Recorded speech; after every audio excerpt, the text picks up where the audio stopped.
Kilala mo ba si Mang Openg? Halina't tunghayan natin ang kanyang buhay. Sino nga ba si Mang Openg? Si Mang Openg ay si Lope K. Santos, isang tanyag na manunulat sa wikang Tagalog noong kanyang kapanahunan sa simula ng ika-1900 taon.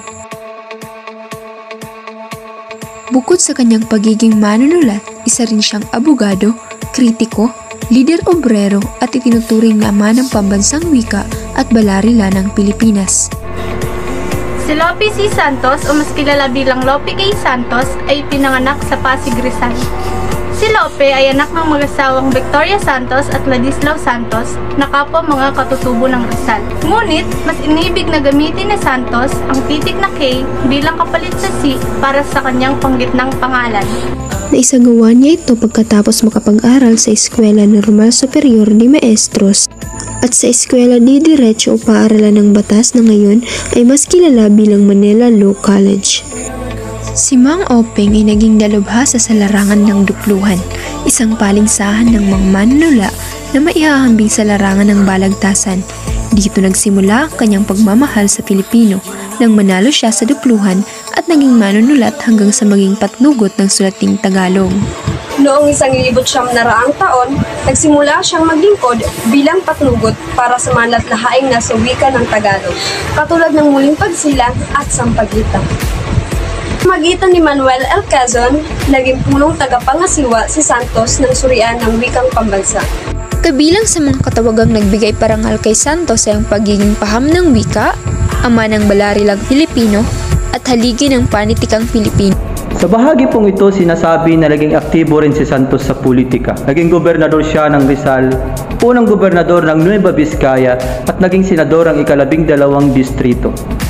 Bilang senador, ginawa niya na bill ang araw ni Bonifacio tuwing ika-30 ng Nobyembre kada taon.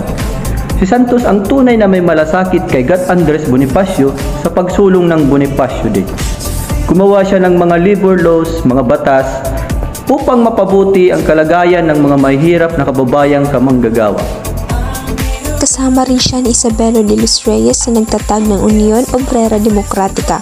Naging pangulo rin siya ng Union del Trabajo de Filipinas, tagapagtatag at pangulo ng Kongreso Obrero.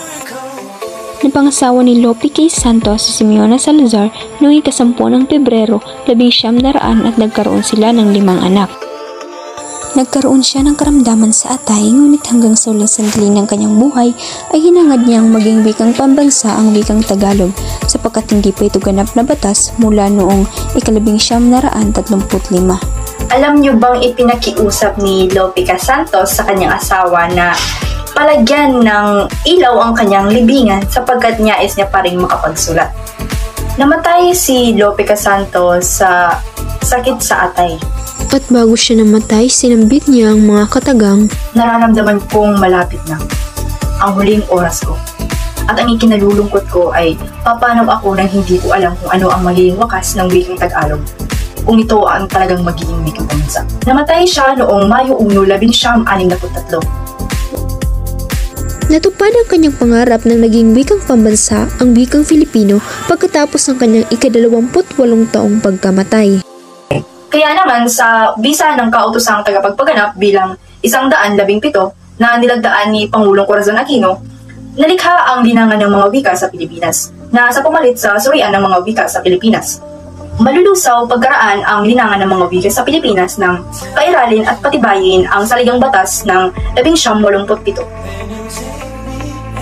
Ayon sa aking nagawang pananaliksik, ang mga ambag ni Lope K. Santos sa pagdinan ng wikang pambansa ay ang pagsulong sa wastong pagsasalita o pagsusulat sa wikang Tagalog. Itinatag din ni Mang Openg ang Sampaguita, isa itong kauna-unahang babasahin na isinulat sa wikang Tagalog. Nakapagsulat din siya ng maraming tula at nobela na hanggang ngayon ay ginagamit bilang kagamitang pampaturo sa paaralan. Narito ang ilang halimbawa ng mga akdang ginawa ni Elquias.